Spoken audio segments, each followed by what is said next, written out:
listening to the Oncology Nursing Podcast, where ONS Voices Talk Cancer, a resource from the Oncology Nursing Society. Through conversations with subject matter experts, we examine the important issues in oncology nursing, from new treatments to patient-centered research to advancements in clinical practice. Join us as we hear from nurses in all facets of oncology care, from benchside to bedside and everywhere in between. Welcome to the Oncology Nursing Podcast. Welcome to the Oncology Nursing Podcast. I'm your host, Katie Wiley, and today we're joined by Annette Quinn, Program Manager for Radiation Oncology at the University of Pittsburgh Cancer Centers, to discuss what nurses need to know about caring for patients receiving radiation treatment, types of radiation therapies, and monitoring and managing radiation's late effects in survivorship. Thanks so much for joining me today, Annette. I'm glad to be here. To start us off, tell us about the different types of radiation therapies and the common cancer types they are used to treat. Sure. In simplest terms, there's two types of radiation therapy. There's external beam radiation and internal radiation therapy.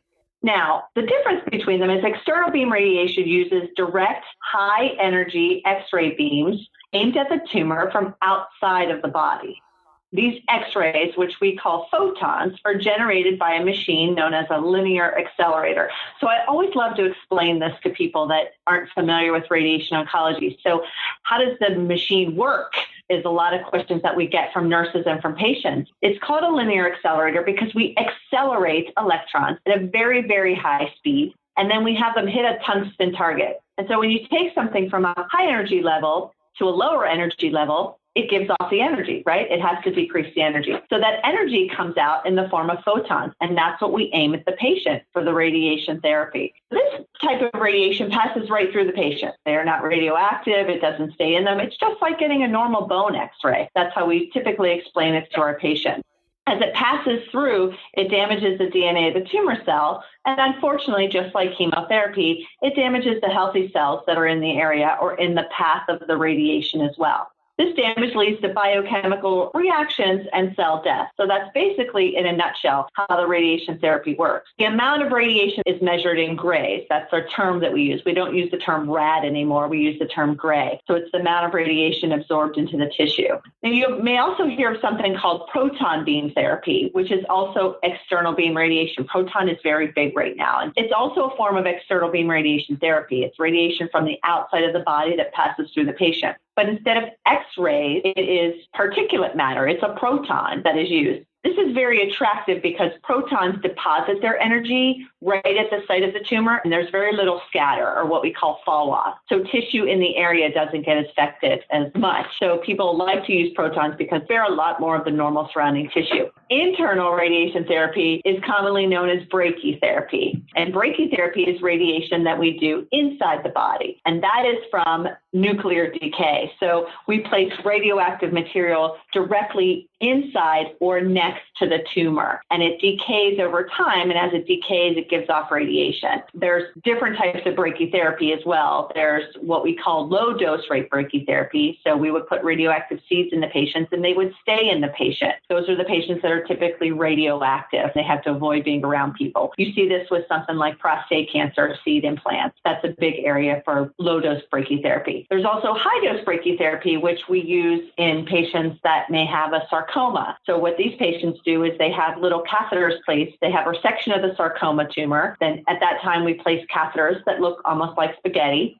And those patients have those catheters placed at the time of surgery. They come down to our department, and we have a machine called an afterloader that houses the radiation seeds. Those are delivered into those spaghetti-like tubes, give the radiation, and then those seeds are retracted right back into the machine. We do that maybe once a day for a week, twice a day for a week. But these patients are not radioactive. Those seeds are put in, they give off the radiation, they're retracted back into a machine. And so it's called a high-dose brachytherapy. So that's the other type of brachytherapy. So basically there's external and there's internal. Sometimes we hear of what's called radionuclide, which also is a term for internal radiation therapy, but that's your radioactive, like iodine-131, that for thyroid cancer. That is a radioactive substance. We know that the thyroid is the one thing in the body that takes up most of our iodine. iodine carries with it a radionucleotide, and that will give off radiation in that area. So you see some of these things too, that those are radiation that's injected via a vein. So it's more of like a targeted therapy, but that also is a form of radiation therapy, internal. Oh, I like that analogy of a targeted therapy, but using radiation. You mentioned sarcoma and thyroid cancers as two for which we're seeing internal or that brachytherapy. Are there others, or are the others mostly directed at that external? Well, I think with our advances in radiation therapy, which have been tremendous over the last 10, 15, 20 years, we are able to pinpoint our radiation so much better. So throughout this whole podcast, you'll hear me say our goal of radiation, and one thing you always want to remember, is to treat the tumor and spare the normal surrounding tissue. So we often have to limit our radiation dose because of normal surrounding tissue. We have to let it time to recover or repair. And that's, one of the big things in radiation oncology is allowing for normal tissue recovery and repairs. That's why we have to fractionate our dose. We can't give one big whopping dose sometimes. We have to fractionate it a little over each day because we need to allow for that normal tissue recovery. So brachytherapy was great in that aspect, in that it delivered a high dose to the tumor without a lot of damage to normal surrounding tissue. Now that we have perfected our radiation techniques, you don't see as much brachytherapy as you used to. It used to be very big in lung cancer. We used to do, insert the catheters, nasopharyngeal, and then we would go ahead and use the targeted radiation or the seed implant. We used to see it with esophageal cancer. You saw it a lot in gynae oncology, and it's still fairly big for areas in the gynae area. You still will see some brachytherapy in those patients only because there's so many side effects. So this really deposits the radiation right at the tumor. And like I said, spares a lot of the normal surrounding tissue. On that note, do the side effects for internal versus external differ for these types, or are there commonalities? I imagine similar to targeted oral agents, the side effect profiles are changing. Absolutely. When we talk about external beam radiation therapy, I always like to say I wish I had a drawing board to show this, because external beam radiation can really be broken down into a lot of things too. So you have external beam radiation, but there's many different types of that. There's 2D conformal, 3D conformal, IMRT, IGRT, and then stereotactic radiosurgery. And with each of those, what happens is we just become more and more pinpoint. So we are targeting more of the tumor and less of the normal surrounding tissue. That is good and that is bad. When we just target the tumor, we are targeting what we can see. So if you're doing something like stereotactic radiosurgery or body radiotherapy for a brain tumor or a pancreas tumor, that's, radiosurgery is very big in the radiation oncology world. So something like a prostate cancer that used to take 9 weeks for us to treat every day for 9 weeks, we now can do in 5 treatments, because we're treating just the tumor and not the normal surrounding tissue. So we don't have to allow tissue recovery. So what happens in those cases is when we're pinpointing it, you're not going to see a lot of reaction, but we can only treat what we can see. So something like a head and neck cancer or a lung cancer, where you want to treat what you can see, but you also sometimes in radiation want to treat what you can't see. We know that in lung cancer, if it's located centrally, it has a good chance to go to the lymph nodes. So we want to cover those in our radiation field because cancer can be hiding there. The more pinpoint you go with the radiation, you can't do that. So you can technically sometimes miss microscopic or disease. You can only treat what you can see. Long story short is that the more pinpoint we are, the less side effects we would see. If you're doing something like a 2D whole brain treatment, so we have a patient that has 20, 25 brain mets, and we need to do whole brain radiation therapy on that patient. They're going to have a lot greater symptoms than someone that is getting stereotactic radiosurgery to a brain tumor. So a whole brain radiation, which is 2D, covers the whole brain. They're going to have hair loss. They're going to have headaches. They're going to have feeling of a fullness in their ears. They're going to have the skin reaction. They'll have the whole gamut that you would see when you're treating something in the brain. Whereas if we're doing something like stereotactic radiosurgery to a brain tumor, they see no side effect. We're really pinpointing that tumor with hundreds of pencil-thin beams, so the area they're passing through is not getting a lot of radiation. So when you look at external beam radiation therapy, and this happens to us all the time, I always tell my new nurses, patients will sit in the waiting area and Mrs. Smith will be getting radiation, to her brain, and Mr. Jones to his brain. And she'll be like, oh, you're going to have dry skin, and oh, it's going to get itchy. But really it depends on what type of radiation that they're getting. So nurses have to be very careful, especially I always say to my medical oncology nurses, really check with the radiation oncology nurses ahead of time to see exactly what type of radiation they're getting. And that will depend on what side effects they see. Can you talk a little bit about some of the most common fears and concerns that patients have about radiation therapy and how oncology nurses can help to alleviate those concerns ahead of treatment? Of course, the development of a cancer from your treatment is one of the big concerns from patients. So patients are often fearful that the radiation will cause a cancer. Now, can that happen? It can. But the chances of that happening are very low. In adults, it's about less than 1%. In the pediatric population, obviously their chances are going to be higher. It's about 10 to 15% if you're treating a child with radiation therapy that they could develop a second malignancy. We do see them, I'm not going to lie. We will see kids that are treated for a Hodgkin's disease, girls, and they'll come back with a breast cancer years later. So it can happen, but the percentage in adults is very low. It's less than 1%.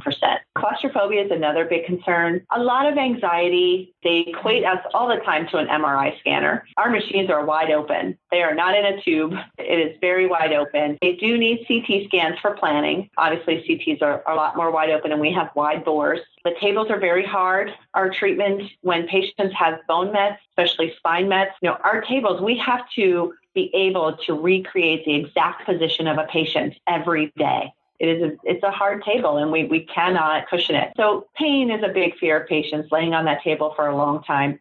Simple things that radiation oncology nurses as well as medical oncology nurses don't often think of. But when we're treating something like a lung cancer, we see a patient and they're the perfect candidate and we can do radiation on this patient, but they need to keep their arms above their heads. They have to hold their arms up sometimes for 40 minutes. The older patients have frozen shoulders and they have a lot of arthritis. It's very, very hard for them to do. So sometimes we can't treat a patient because they are unable to hold their arms up. Really looking at things like that and how well can they lay still. Like you don't typically ask cancer patients, do you have a lot of arthritis? But in our field, we do. Are you able to hold your arms up? Are you able to lay still? So those are things that are important. But I think patients also fear being in a locked room. No one's there. Am I going to be able to talk to people? But we watch them the whole time. We have them on camera and they can speak to us at any time. But that's also one of the big fears that patients have. Coming back to that key, education and empowerment, that some of these are really misperceptions. They are. Education is paramount. Letting patients see the room, showing them a video ahead of time. Those things really do help decrease a lot of the anxiety.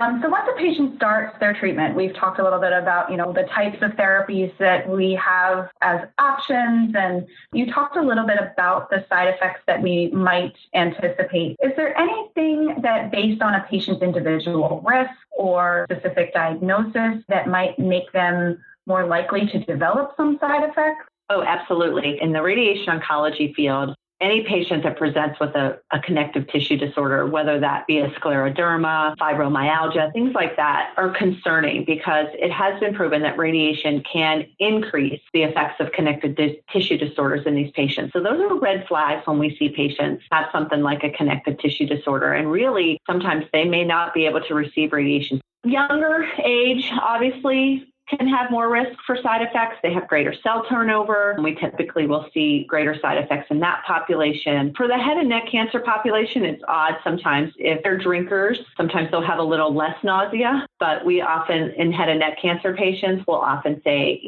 what were your risks? Like, when you were pregnant, did you have a lot of morning sickness? Things like that will sort of alert us that they may be more at risk for things like nausea in that patient population. Another thing that we want to look at, too, when we're giving patients radiation is previous treatment. So patients that have received chemotherapy with an agent such as adriamycin are at high risk for what we call radiation recall.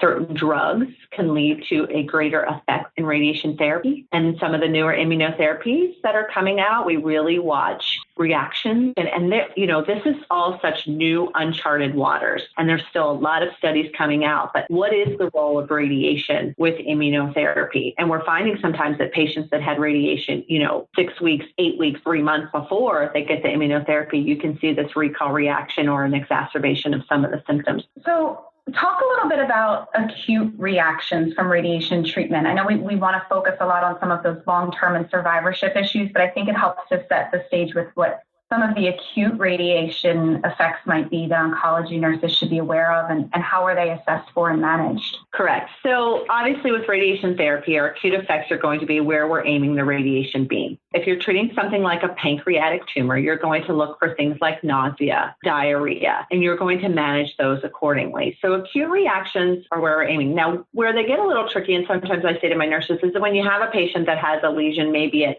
T12 of the spine, and you go, oh, it's a bone met, but you don't think that, oh, those patients can get nauseated. Even though we're treating a T12 lesion of the spine, it may encompass some of the stomach there, and they may end up developing nausea. So you have to watch those sort of patients where, you're sort of not thinking along those lines. Brain tumor patients, we look at things like, obviously nausea, headaches. They can develop something like ear fullness. Skin reactions are definitely something that we still see when we're doing larger field radiation. So managing skin reactions is paramount in our business. Head and neck cancer patients, we do a lot of management of skin reactions in that patient population. So those are basically the biggest ones that we see a lot is skin reactions, nausea and vomiting, constipation, diarrhea. Those are the issues that we see the most. There's a lot of varying practices out there. What do you recommend as the best way to manage those? So, there's been a lot of studies, but nothing really has shown to be incredible benefit. So we always say, what your institution has on formulary. We use Aquaphor here. We love Aquaphor. We use it. All of our patients get a tube of Aquaphor when they start treatment. Some centers use aloe vera. It just depends on what your institution. Carrington gel is another big one, but here our standard of practice is Aquaphor gel. Now, that's for patients when they're starting radiation. Every patient starts by moisturizing the area. Something like a head and neck cancer patient, 6 weeks into treatment, they'll start to get what's called moist desquamation. That skin will start to break down. At that point, Aquaphor's gone, and we use usually Xeroform gauze or something called Domboro soaks to really dry out the area, do the opposite of what we were doing from the beginning. We really want to dry it out and give it time to heal. One thing I do caution people on is Silvadene cream. So there's a lot of controversy. Is Silvadene safe during radiation treatment? We do not use it here because it can intensify the radiation reaction. So we wait till after they are done with radiation, and then they can go ahead and use Silvadene cream. If we have a patient that we're treating high dose radiation to a spine and it's a T11, T12 lesion, we will pre-medicate them with ondansetron. That's basically what we use. We don't use any of the long-term anti-nausea medications, usually it's just Zofran and Compazine.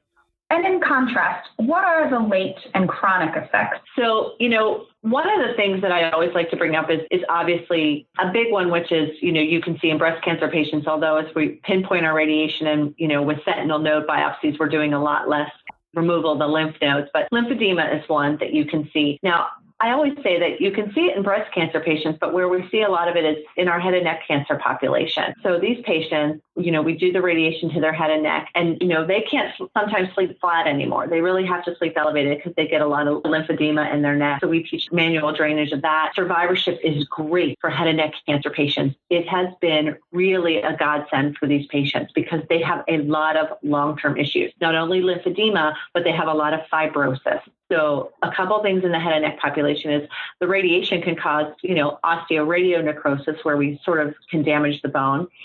It can cause a lot of fibrosis. These patients have a lot of difficulty swallowing and eating, and a lot of them get placed on a PEG tube. We do not place them prophylactically here. We wait until the patient really, really needs one. We do it as a last-ditch effort because when you put patients on a PEG tube, they feel like they don't have to eat, and they get all their nutrients through the PEG. So they don't swallow, and they're not forcing things down. And that's allowing the radiation to just really cause fibrosis of that tissue. And these patients have a lot of issues if they're not continuing to drink or force fluids. So, that's managed with physical therapy, our speech, our swallowing clinics, all done in survivorship clinic.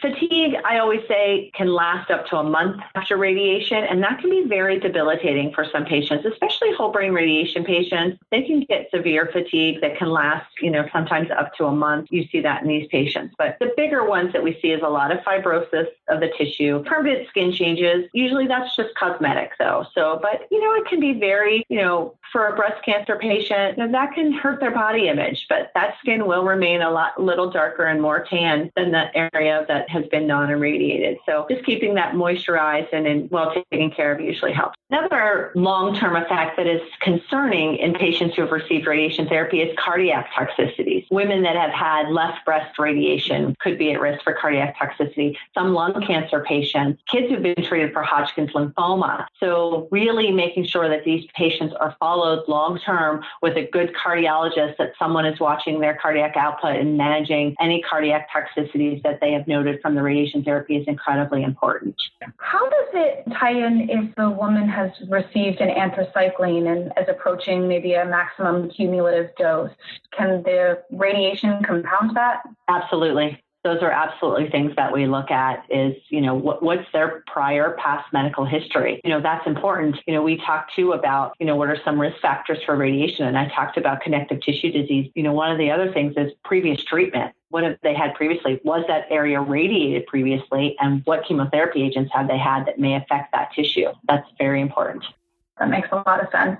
You mentioned immunotherapy and uncharted waters here. Regimens that combine radiation and immunotherapy are definitely being used with more frequency. How do nurses collaborate to help manage patients receiving both? I love this area, and I am so excited because it's always been radiation or medical oncology. What's so neat about this field is, we have found that immunotherapy really is more effective when we combine it with radiation therapy. So you're going to see a lot of immunotherapy and radiation therapy. So we really will have to work together. Now, not only, like I said, sometimes they've had radiation 6, 8, 12 weeks before they've gotten immunotherapy, and you can see these radiation recalls. That's a really good case in point. So we have a patient. What happens to us in radiation is patients are coming to us every day, and they're getting their chemo maybe once a week or once every 3 weeks. So we do end up managing a lot of the chemotherapy side effects. And in the immunotherapy world, it makes me a little nervous because we are not trained on that. And I think we need to start looking at radiation oncology nurses and getting them to be more familiar with the immunotherapy agent. So what I teach my nurses here is, if you have a patient that's getting immunotherapy and they have something like diarrhea, we are so used to managing those. Okay, Imodium and then go to Lamodal, and we're used to doing that. But I tell them, in this instance, you cannot. You really need to refer back to your medical oncology counterparts and say, Mr. Smith came in this morning. He had a little bit of diarrhea, because in immunotherapy patients, a little in one night can turn to a lot in a very short time. So I know we're quick, and we've done this a million times, and we know how to manage diarrhea, but with immunotherapy, it's really a different animal. So we really need to be talking constantly with our chemotherapy counterparts, our medical oncology team and our immunotherapy team, and saying, hey, he came in, he's reporting this symptom, and vice versa. They're going to see patients that had radiation a while ago, and now they have a skin reaction in that field, which is totally out of their realm. So they really should be working with us saying, hey, how do you want us to manage this? And even things like pneumonitis, that's one of the biggest ones we're worried about with immunotherapy. And how are we going to manage the pneumonitis? One of the areas I love to talk about when it comes to immunotherapy and radiation is brain tumor patients, because we're seeing a lot of melanoma patients on immunotherapy, and they develop brain mets, and we're treating them with high dose radiation. And we typically, when we're giving stereotactic radiosurgery to brain mets, we're giving a very high dose, and those patients have swelling. So the first thing we do when they're done with treatment is we start them on steroids. Those are contraindicated a lot of times with immunotherapy. So we've gotten very good at working with our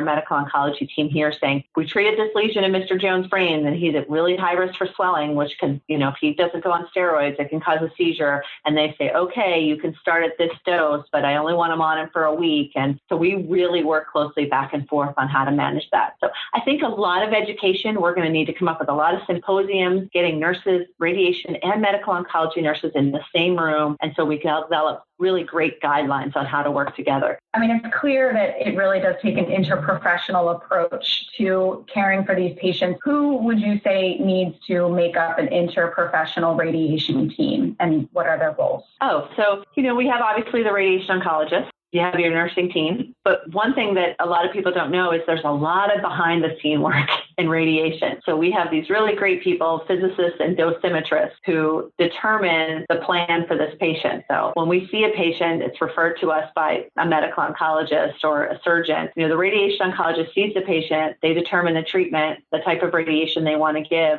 and then we do a planning scan on these patients. And then the physician sits down and he maps out what he wants to treat. Okay, this is what I want to treat. And and this is what I want to avoid. And then it's up to physicists and dosimetrists to make that happen. And sometimes they can't. Sometimes you have a breast cancer patient, and that breast cancer patient has a left breast tumor, and we just can't get a low dose to the heart. So you really have to sit down and play back and forth. So, those people are important when it comes to treatment. But there's also the dietitian, who we rely heavily on, especially with our head and neck cancer patients. Radiation oncology nurses, we have a basic foundation of PEG tubes and feedings. That's good, and diabetics, but they really are the heart when it comes to head and neck cancer patients with PEG tubes. Social work definitely needs to make up a team. And we also, believe it or not, when we're treating head and neck, we involve our dentists. So we have dentistry involved as well. So pain control team is paramount. A lot of patients, we can't get through treatment without our pain control team. So we have a patient with painful bony mets. We really work closely with them to get the patient comfortable enough to be able to withstand a treatment.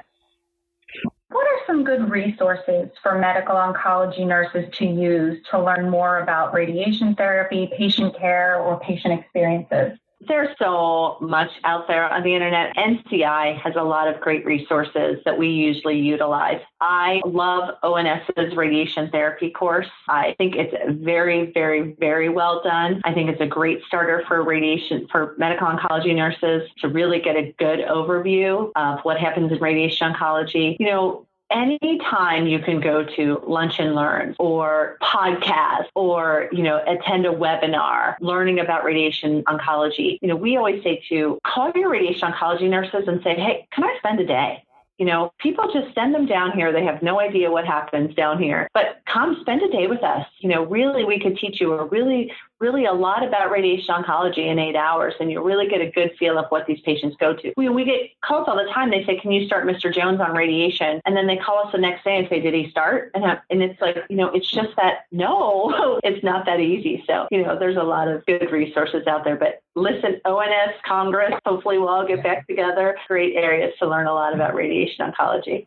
Thank you. Yeah, and we can all learn so much from each other. I've always said that radiation oncology nurses are sort of the stepchild in the oncology world. Radiation oncology is. And it's funny because, we get prescriptions from medical oncologists that say, can you give this patient 30 gray and 10 fractions? And it's like, we would never. Immunotherapy, really, it's taking off. But, in the years to come, we're going to be just as much needed. So it's really going to be a nice collaboration. I wish we can train nurses in both fields. I wish we can cover for them and they can cover for us. Absolutely. What about good patient education resources for radiation therapy? Where can we direct our patients for good, reliable education? So I always tell patients, wherever they're being treated, every hospital has a very good radiation oncology. Everyone has very good radiation oncology teaching sheet. Now, I always direct them to the hospital where they're being treated because we do have different techniques in different hospitals. Sometimes we have different setups. Sometimes we have different procedures. So it's really good to start there when you're looking at, hi, I'd like some teaching material on radiation therapy to the breast. There are some little minute changes that different hospitals do that can affect the patient. And if they just pull it off the internet, they could say, well, this says I should be having a compression device, and why am I not? So I always say start with your hospital and their radiation oncology teaching materials. If not, like I said, again, I love going to the NCI. I think their oncology teaching for radiation is very good. American Cancer Society has great resources on radiation oncology. They keep it very broad so that, they're not talking about little details that may change from hospital to hospital, but they have a lot of great resources for patients too. What's something about oncology radiation therapy that isn't often discussed, but you wish people knew more about? I think the biggest concern that I have that I wish people understood is that this is not just simple x-rays. We cannot produce a plan in 5-10 minutes, and we cannot treat a patient that quickly. Radiation therapy has developed so much, and we really are trying to cause a lot less toxicity in these patients. So some of these plans take 2-3 weeks for us to get an optimal plan to treat the patient. So the one thing I wish that people really realize that it's not that simple. It's a lot of planning to make this perfect for the patient. As we wrap up today, do you have any final comments on nurses caring for patients who are currently receiving or who have already undergone radiation therapies? It is a lot of the physics and dosimetry world. So there's a lot of high-tech machinery, and it's, we're in the basement, and sometimes it's cold, and our patients are behind locked doors. But the one neat thing about our profession is that we really have a lot of time for teaching. The one advice I would give radiation oncology nurses is really spend that time with your patients. It's scary. It's a scary world. Our rooms are not decorated beautifully, and sometimes they can be cold and they can be very frightening. I love the fact that we have this great opportunity to do a lot of TLC, to do a lot of hand-holding, to really be there for the patient, to do a lot of education, and preparing the patient before they start is so incredibly important. And a lot of times they're seen by the physician, they come to us after seeing medical oncology or surgical oncology, and we're always the third one in the stop, and they're overloaded with information. So taking that time to prepare the patient before they walk in that door for that first treatment, because a lot of patients tell me after they get off that table is, well, that wasn't that bad. I expected a lot worse. And I feel like, that's where we fail, because it's not that bad. So really preparing them ahead of time is so important for these patients. Oh, thank you so much, Annette. I think this has been extremely valuable, and just starting to think about all of the advances in radiation oncology and what that means for survivorship care and for outcomes. And this is truly invaluable. Yeah, thank you so much for being here today. You're welcome. Thank you for listening to the Oncology Nursing Podcast. Tell us about your favorite part of this episode by leaving a review on iTunes or wherever you download your podcasts. For more resources and information about oncology nursing, visit us at ons.org or voice.ons.org.